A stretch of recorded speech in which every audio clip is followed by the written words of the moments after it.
السلام علیکم۔ آج کی کہانی کا آغاز کرتی ہوں۔ ماں باپ بھی خدا کی بہت بڑی نعمت ہوتے ہیں۔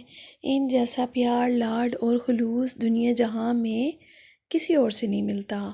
کسی شجر سایہ دار کی طرح اپنا سایہ ہم پر کیے رکھتے ہیں، خود کڑی دھوپ برداشت کر کے ہمارے لیے ٹھنڈک اور سکون کا باعث بنتے ہیں۔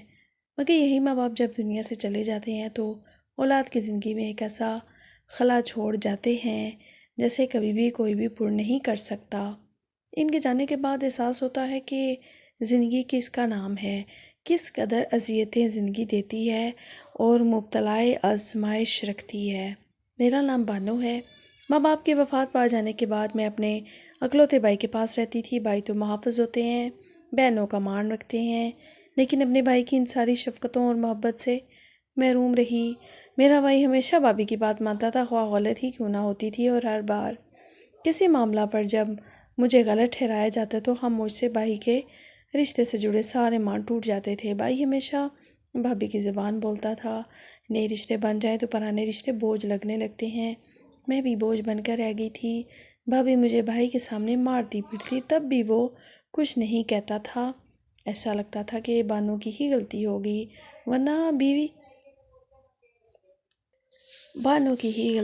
ورنہ میری بیوی کہاں کچھ غلط کر سکتی ہے، اور اس بات میں وہ غلط پر غلط کرتی گئی۔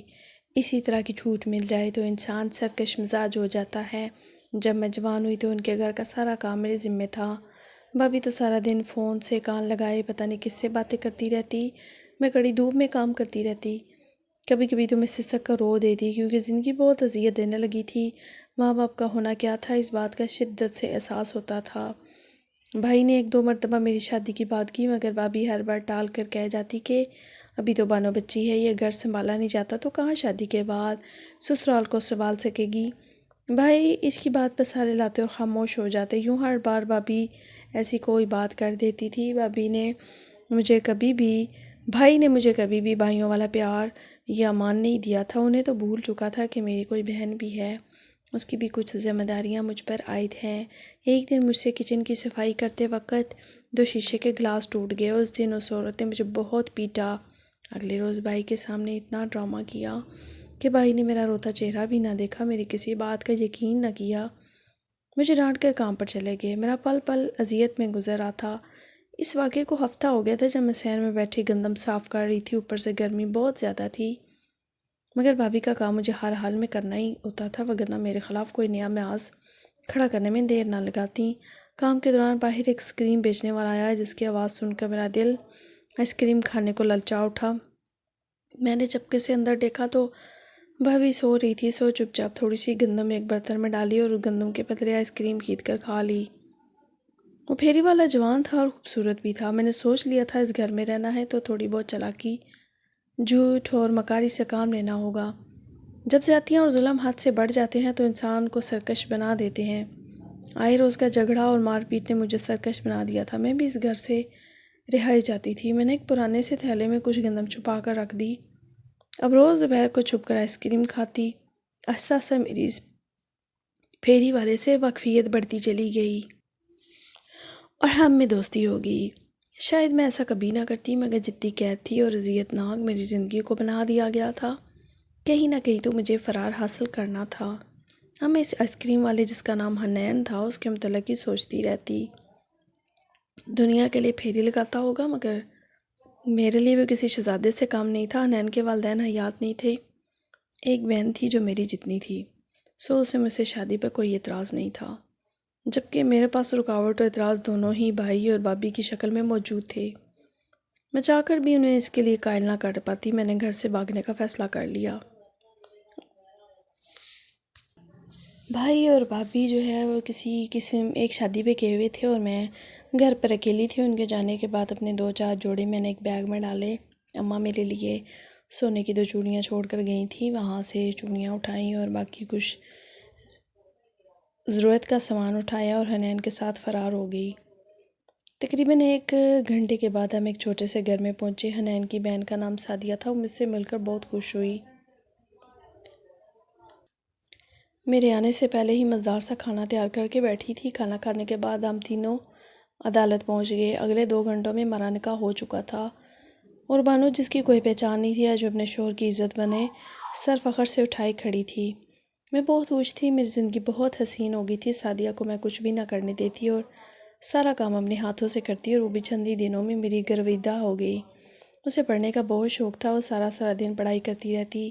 حنین اپنی بہن سعدیہ کے لیے رشتہ ڈھونڈنے لگا۔ مجھے اپنی چھوٹی لگتی تھی، مگر میں اس معاملے میں نہیں بولی کیونکہ مجھے اپنا وقت یاد آ گیا جب میرے بھائی میری شادی کرنا چاہتے تھے اور بھابھی نے ایسا نہیں ہونے دیا۔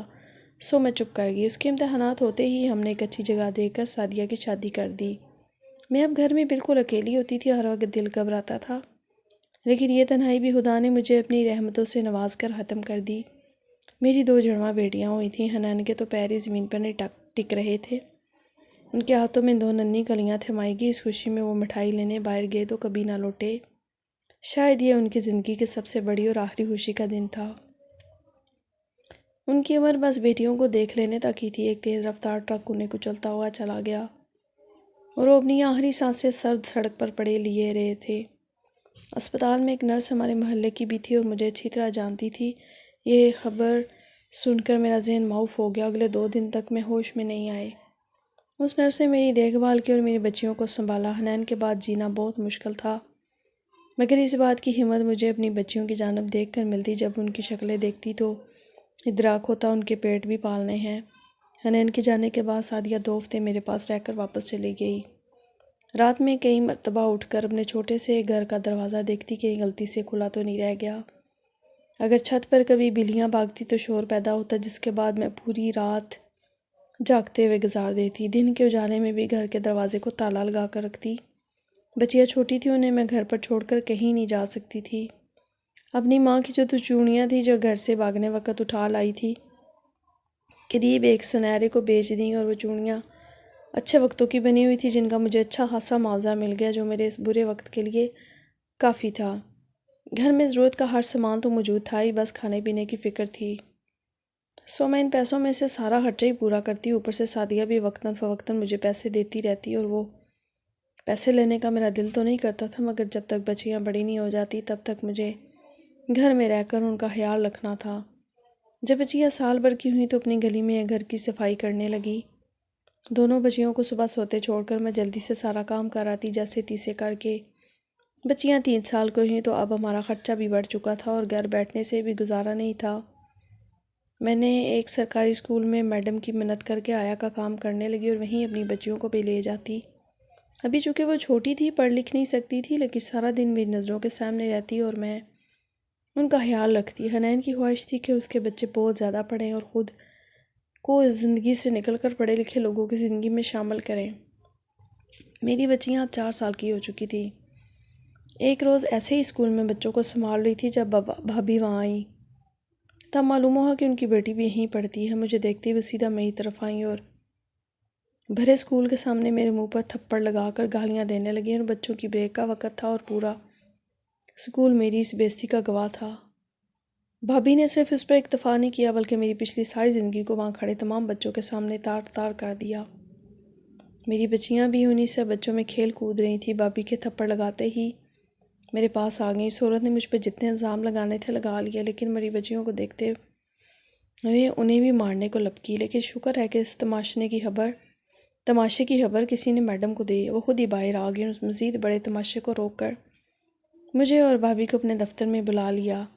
بھابھی نے وہاں بھی کوئی شرم لحاظ نہیں رکھا اور چلا چلا کر میری کردار کشی کرتی رہی، جبکہ میں چپ چاپ ایک جانب اپنی دونوں بچیوں کو لے کر کھڑی تھی۔ پھر وہی ہوا جو ہونا طے تھا۔ میڈم نے بھابھی کی بیٹی کو اسکول سے نکال دیا۔ اس کے مطابق وہ ایسی عورت کی بچی کو تعلیم نہیں دے سکتی جس کی ماں کو ہی تعلیم دینے کی عزت کا خیال نہ ہو۔ ساتھ ہی مجھے بھی نوکری سے نکال دیا۔ ایک مرتبہ پھر اس عورت نے میرا سہارا چھین لیا، میری بچیوں کے حلق میں اترنے والے چھین لیے۔ اسے تو بہت سے اسکول مل جانے تھے اپنی اولاد کے لیے، مگر میرا اور میری اولاد کا کیا بنتا؟ واپسی کا قدم اٹھاتے بس اسی طرح کے سوال میرے ذہن میں گردش کر رہے تھے۔ میں چپ چاپ گھر واپس آ گئی، لیکن یہی تو خدا کی قدرت ہے، جب آپ کے لیے ایک راستہ بند ہو رہا ہو تو دوسرا خود بہت کھل جاتا ہے۔ شام کو میری نند سعدیہ مجھ سے ملنے چلی آئی اور میں نے ہمیشہ کی طرح اس کی خوب آؤ بھگت کی تھی، کیونکہ میری ماں کہا کرتی تھی کہ مہمانوں کو اپنی بساط سے بڑھ کر کھلاؤ تاکہ انہیں کہ حصے کی برکت بھی تمہارے کھانے میں داخل ہو جائے۔ میرے پاس جتنے ویسے تھے ان میں سے جا کر میں گوشت لے آئی، تندور سے روٹیاں بنوا لائی۔ مجھے یہ فکر نہیں تھی کہ کل ہم کیا کھائیں گے، کیونکہ رزق کا وعدہ خدا نے خود کیا ہے۔ میری پریشانی کا حصہ نہیں تھا۔ بھابھی میں کچھ کہنا چاہتی ہوں، اگر آپ میری بات کا مان رکھیں تو نالین سعدیہ نے ایسی بات تو کبھی بھی نہیں کی تھی، میں بھی اس کے قریب ہو گئی۔ ہاں سعدیہ بولو، آج تک تم نے کبھی اجازت نہیں مانگی۔ بھابھی آپ کو برا بھی لگ سکتا ہے، یقیناً لگے گا، مگر میں آپ کی حالت دیکھ کر مجھ سے رہا نہیں جاتا۔ میں نے اسے صاف صاف بات کرنے کا کہا، بلا وجہ پہیلیاں مت بجواؤ، اور جو کہنا چاہتی ہو وہ کہو۔ جس پر وہ دھیرے سے بولی، بھابھی آپ شادی کر لیں، میری نظر میں ایک رشتہ ہے۔ سعدیہ کی اس بات پر میں جہاں تھی وہی ساکت ہو گئی۔ بھلا حنین کے جانے کے بعد میں کسی اور سے شادی کی خواہش کیسے کر سکتی ہوں؟ دیکھو سعدیہ، تم میری پوری زندگی سے واقف ہو، مگر میں نے ایسا کبھی بھی نہ سوچا ہے، نہ مجھے کوئی خواہش ہے۔ بھابھی مجھے پتہ چلا ہے کہ آپ کو اسکول سے نکال دیا گیا ہے۔ اسی اسکول کی ایک استانی میرے محلے میں رہتی ہے، اپنے بچے کو اس کے پاس ٹیوشن چھوڑنے گئی تو اس نے بتایا، اس لیے میں بھاگی بھاگی آپ کے پاس چلی آئی۔ اب آپ کے میکے والے اسی شہر میں رہتے ہیں، بہت بار ان سے آپ کا ٹکراؤ بھی ہوگا، پھر ایسے میں آپ اپنی بچیوں کو اچھی تربیت کیسے کر سکیں گی؟ سعدیہ کی بات میں دم ضرور تھا، مگر میں دوسری شادی کر کے اپنی بچیوں کے مستقبل کا خطرہ نہیں مول لے سکتی تھی۔ جو بھی تھا، جیسے بھی تھا، مجھے اس طرح رہنا تھا۔ سعدیہ تمہاری بات درست ہے، مگر میں شادی نہیں کر سکتی۔ ہاں، اگر کبھی دوسرے شہر منتقل ہونے کا موقع ملا تو ایک لمحہ ضائع نہیں کروں گی۔ میری بات پر وہ چپ ہو گئی اور گھر واپس چلی گئی۔ لیکن اگلی صبح چہکتی ہوئی دوبارہ سے مجھے ملنے آئی اور بولی، دیکھیں بھابھی، جب انسان اجلے دل سے کچھ کرنے کا عہد کر لیتا ہے تو قدرت اس کے لیے خود راستے بناتی ہے۔ میرے شوہر کو ان کے جاننے والوں نے ایک عورت کا کہا ہے جو یتیم خانے میں بچوں کو سنبھال سکے، اسے وہی رہائش ملے گی اور تنخواہ بھی گزارے لائق ہے۔ مگر سب سے اچھی بات یہ ہے کہ نوکری دوسرے شہر میں ہے۔ اب آپ ایک دفعہ وہاں چلیں گے تو دیکھیے گا کہ مزید راہیں بھی کھل جائیں گی۔ میں نے رب کا شکر ادا کیا، اچھے دن آنے والے تھے، رب نے میری سن لی تھی۔ اگلے ہی روز ہم دوسرے شہر میں تھے۔ اب تو بچیوں کا بھی مسئلہ نہیں تھا، مجھے اس نوکری کا تجربہ بھی تھا۔ میں نے یتیم خانے میں نوکری کرنا شروع کر دی۔ میرے حصے میں چھوٹے چھوٹے بچے آئے تھے جن کی دیکھ بھال میں بڑی توجہ سے کرتی۔ ادارے والے میرے کام سے بہت خوش تھے۔ یتیم خانے میں رہائش بھی فری تھی اور تنخواہ بھی تھی، صرف کھانے کا خرچ تھا، وہ بھی بھلا ہم کتنا ہی کر لیتے۔ ہر دن اچھے گزرنے لگے، میں نے اپنی بچیوں کو اسکول داخل کروایا۔ مجھے یقین تھا کہ ایک روز میری دونوں بچیاں کچھ نہ کچھ بن کر ہی دم لیں گی۔ بلا شبہ میں پڑھی لکھی نہ تھی، مگر مجھے بہت شوق تھا اپنی بچیوں کو پڑھانے کا۔ روز شام کے وقت ان کے بستے کھلوا کر ان سے ہوم ورک کرواتی یا انہیں لکھتے ہوئے دیکھتی تو بے اختیار میری آنکھیں بھیگ جاتی۔ مجھے حنین کی یاد ستانے لگتی۔ سب کہتے ہیں بیوہ ہے، جی لے گی، لیکن بیوہ یا طلاق یافتہ دونوں کے لیے جینا بہت مشکل ہوتا ہے۔ وہ ہر روز پل پل مرتی ہیں اور پل پل جیتی ہیں۔ بات بات پر انہیں اپنے ماضی کا کوئی نہ کوئی قصہ یا جملہ یاد آتا ہے۔ حنین کی اچانک موت پر تو میں بالکل پاگل ہی ہو گئی تھی، مگر اب جا کر کچھ سنبھلی تو اپنی بچیوں کی پیاری پیاری حرکتیں دیکھ کر پھر اسے اس کی ایسی یاد آتی۔ ایسے میں کرتے کرتے میری بچیاں کب بڑی ہوتی گئیں پتہ ہی نہ چلا۔ اسکول کے بعد میں نے ان کا داخلہ ایک دستکاری کالج میں کروا دیا، جہاں انہیں تعلیم کے ساتھ سلائی کڑھائی کا کام بھی سکھایا جاتا۔ میں ابھی بھی یتیم خانے میں کام کرتی تھی۔ اپنے شوہر حنین کا گھر میں نے اپنی نند سعدیہ کو دے دیا تھا۔ میں کیسے اس کی چیز پر اپنا حق جماتی؟ اس کے شوہر نے کاروبار کرنا تھا، اسے بھی ضرورت تھی۔ میری بچیاں تو بڑی ہو ہی گئی تھیں، مگر میری تنخواہ صرف چند سو روپے کے بڑھنے کے بعد وہیں کی وہیں تھی۔ ساتھ ہی اخراجات اور مہنگائی نے بھی ناک میں دم کر رکھا تھا۔ میری بیٹیوں کا کالج وہاں سے دور نہیں تھا، انہیں لینے کے لیے وین آیا کرتی تھی۔ وین کی سب سے اچھی بات یہ تھی کہ ڈرائیور ایک عورت تھی جو بچیوں کو گھر تک لے جاتی اور گھر پر ہی اتارتی۔ کرایہ بھی اس عورت کا بے حد مناسب تھا۔ میری بچیوں نے دستکاری کالج جانے کے بعد کبھی مجھ سے پیسے نہیں مانگے تھے۔ جب بھی انہیں پیسے دینے کی بات کرتی تو وہ کہتی کہ استانی ان سے کچھ نئے سوٹ سلوا لیتی ہے اور بدلے میں انہیں پیسے دے دیتی ہے، اس لیے انہیں پیسے نہیں چاہیے۔ مجھے اپنی بچیوں پر بہت فخر ہوتا تھا۔ کئی روز وہ تھوڑے بہت پیسے مجھے بھی لا کر دیتی تھی اور پڑھائی کے ساتھ ساتھ سلائی کا کام بھی سیکھ چکی تھی۔ مگر روزانہ گھر واپسی پر ان کی کمر اور ٹانگوں میں بہت درد ہوتا اور وہ آتے ہی سو جاتی۔ پہلے چند دن میں نے تھکاوٹ سمجھ کر نظر انداز کیا، لیکن یہ تو روز کا معمول بن گیا تھا۔ مجھے اب حیرت ہونے لگی، بھلا ایسی کون سی تھکاوٹ ہے جو اترنے کا نام نہیں لے رہی۔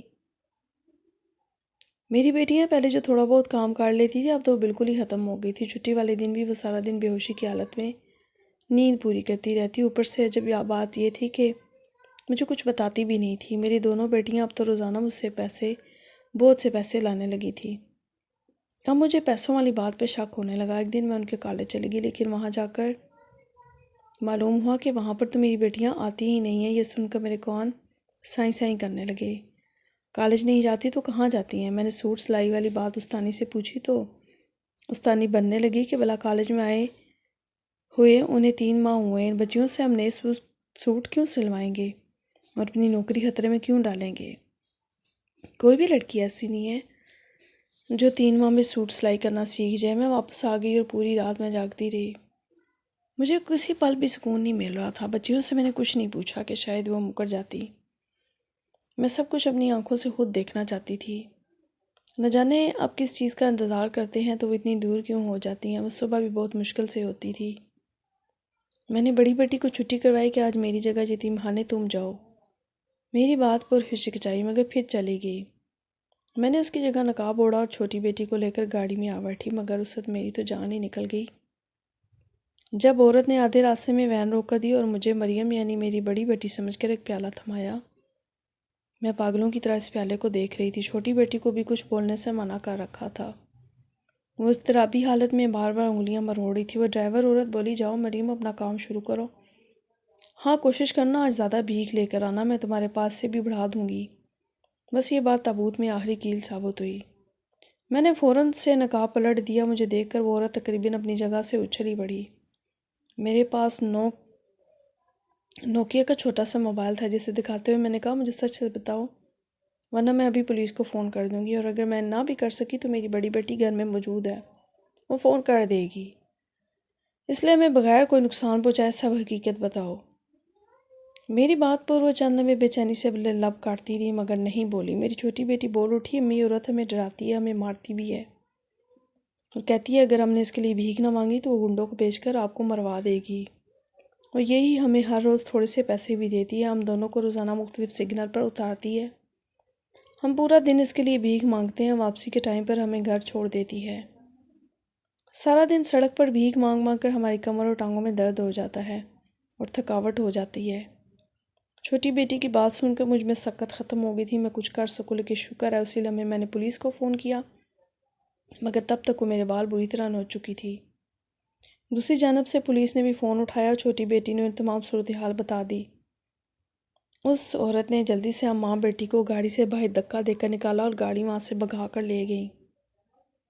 پولیس پہنچی تو ہم نے اس کی گاڑی کا نمبر اور حلیہ بتا دیا۔ پھر شام تک وہ عورت سلاخوں کے پیچھے تھی۔ گھر آ کر میں دونوں بیٹیوں سے بہت زیادہ خفا ہوئی اور انہیں بری طرح ڈانٹا کہ ماں اگر ان پڑھ جاہل ہے تو کیا اسے ہماری بیٹیوں کی حرکتوں کے بارے میں کچھ نہیں معلوم ہوگا؟ تم دونوں پڑھی لکھی ہونے کے باوجود بھی اس عورت سے ڈر کر بھیک مانگتی رہی۔ وہ کام جو تمہاری ماں نے اپنی ساری زندگی نہیں کیا وہ تم دونوں نے کرتے ہوئے ایک پل بھی نہ سوچا کہ مجھے جب معلوم ہوگا تو مجھ پر کیا گزرے گی۔ میری باتوں پر دونوں بیٹیاں ہی رو رہی تھیں۔ انہیں دیکھ کر میرا دل بہت دکھ رہا تھا، مگر مجھے سختی سے ان کی حوصلہ شکنی کرنی تھی۔ آج انہوں نے یہ قدم اٹھایا تو کل نہ جانے کیا کر سکتی ہیں۔ جب میں ڈانٹ کر تھک گئی تو دونوں میرے پاس آئیں اور بڑی بیٹی کہنے لگی، امی ہم پڑھی لکھی باشعور ہیں، لیکن ہمارے گھر کے حالات بھی تمہارے سامنے ہیں نا۔ پورا دن آپ بچوں کو سنبھالتے ہیں، ان کا گند صاف کرتے ہوئے دیکھتی ہیں، جن سے ہمارا دل کٹ جاتا ہے۔ یہ سب کچھ ہم نے اس لیے کیا گھر کے کچھ اخراجات پورے ہو جائیں، شاید ہم آپ کا کچھ بوجھ بانٹ سکیں، مگر ہمیں معاف کر دیں امی، ہم غلط تھے، ہم نے آپ کا اعتبار توڑا ہے۔ ہمیں معاف کر دیں امی، ہم غلط تھے، ہم نے آپ کا اعتبار توڑا ہے۔ ہم وعدہ کرتے ہیں کہ ابو کا خواب ضرور پورا کریں گے اور بہت زیادہ پڑھیں گی۔ آئندہ کو آپ کو ہماری طرف سے کوئی شکایت نہیں ملے گی۔ وہ دن اور آج کا دن میری بچیوں نے بہت محنت کی، اور سچ ہے کہ خدا محنت کا صلہ ضرور دیتا ہے۔ آج میری دونوں بیٹیاں ہی کامیاب ڈاکٹر بھی ہیں اور غریب بچوں کے لیے ایک دستکاری اسکول بھی چلا رہی ہیں۔ برائی کے سامنے ڈٹ جانا چاہیے، لیکن کبھی بھی باطل کے سامنے سر خم تسلیم نہیں کرنا چاہیے۔